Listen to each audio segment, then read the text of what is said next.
All right, so now we're back for part three of this. So we had gone over with Coach Rabel and Coach Coopy always being, the first to crack jokes and have fun as we're in our break periods from training. Another thing that Coach Rabel was um, really adamant about was don't worry about what everyone else is doing.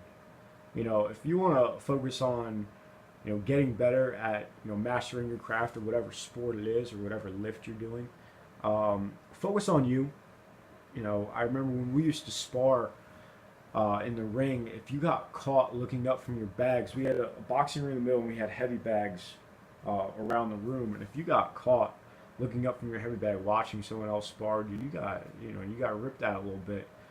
Just because why are you wasting your time looking. I do agree with we learn from watching visual, but for what our regiment called for was like when you're in that ring, it's just the coaches watching you and those two boxers doing what they need to do in a live action sparring session while everyone else was doing their glove work on the bags.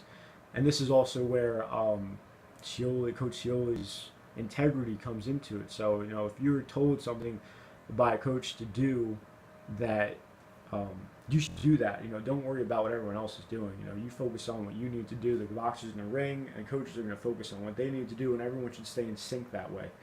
So actually, I really like that because um, it's an opportunity for just very very intense, intimate practice with you, the guy you're fighting, and then just listening to your coaches and a really nice learning experience. So like when it comes your time to get in the ring, you don't want to have other people shouting your name out and stuff like that, and being a distraction. It's a very an intense moment, especially safety wise, because when you're boxing, we're not supposed to go super hard when we're sparring, but at the same time, if you got somebody distracted from the outside, someone's not looking, someone can get hit with a punch, not realize it, someone doesn't call time.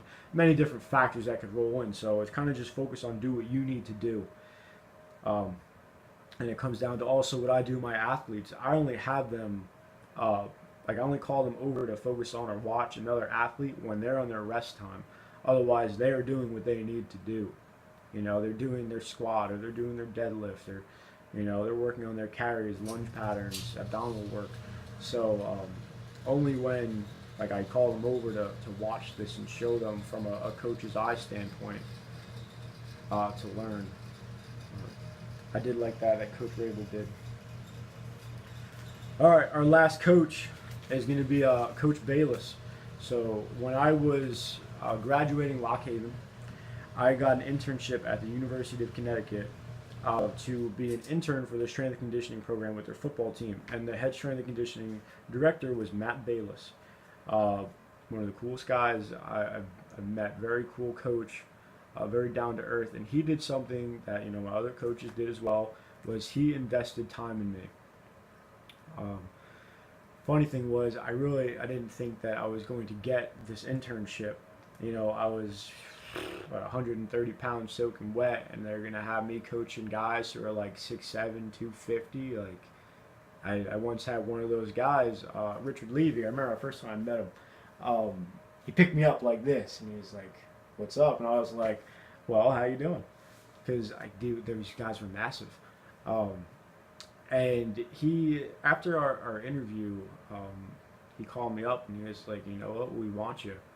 And that was really cool experience. I got to experience, what a D1 program looked like from a strength and conditioning standpoint.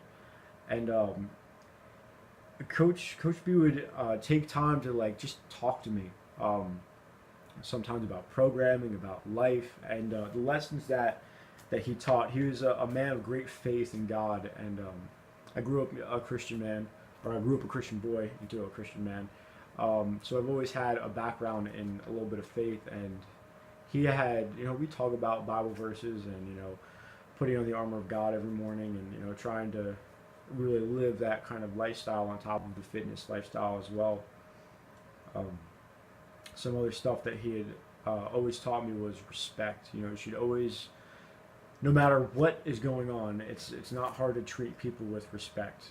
Um, so that was a big thing. I remember specifically one one time we had gone for a team run.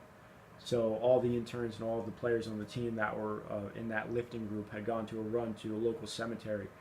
And I remember I had to spit, so I spit. And I remember Coach B like saw me and he was like, "Don't ever do that again," like in his raspy coach voice. And I was like, "Yes, sir." Um, and he was like, these were in a war.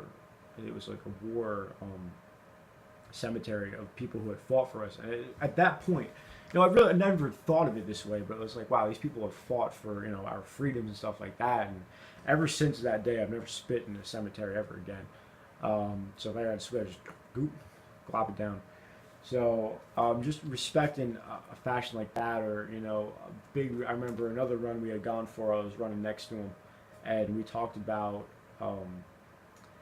the wolf, the lamb, and the shepherd of how people relate to that. So it's like the sheep are just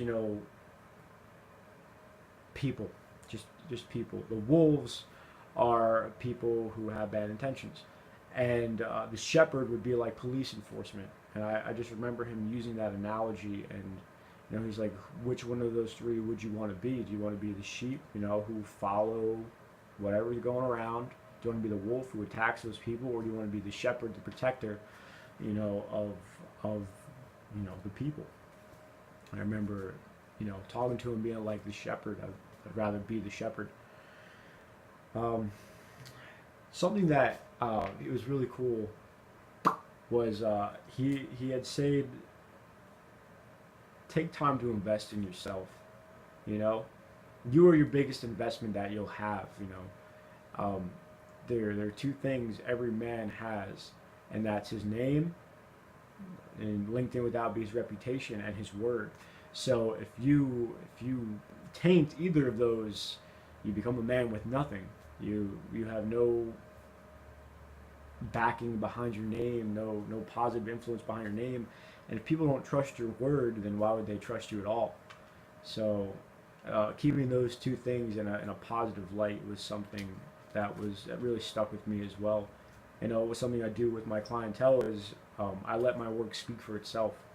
I don't have to sit here and like promote. I like to promote more what I do, but it's a lot easier to show how I coach or show how my athletes work just by what they do, how they carry themselves in the weight room, and how they work, and how their bodies will develop after the training that we've gone through. So that's how I let my work speak for itself. Even with the square one stuff, how people's bodies feel after I work with them, I let that work just speak for itself. I'll show people what it is that I do, and then more people will come in and ask questions, which I love when people ask questions. So if this video provokes any questions, feel free to ask. Message me or write it down in the comments, yada yada, whatever you need to. But let your work speak for itself, and keep your name clean and keep your word clean. Two of the other biggest things that Coach B had done for me was attention to detail. There's so many smaller things out there that we need to pay attention to that make the difference between being top tier elite athlete and this boy's an amateur. So that, and having an attack mentality. I had never really lifted heavy before I had gone to University of Connecticut. And it really, like, Coach B would have, he would be all the interns would be in an office, and he'd be like, that's it, like, we're lifting. Drop what you're doing right now, everyone get on the floor, we're lifting. And he would show us just, sometimes you just got to shut up and move some weight, stay within good form, but sometimes you need to push your limits here and, get your work in. So he showed us all different types of ways to lift, and different mindsets to be in. There's always an attack mentality. So I really admired that, and that also helped me develop as a strength coach, and not only myself, but with my athletes in development as well. So I'm going to stop this one, go to a part 4 just to kind of end the video so it doesn't cut off again, so I'll be right back.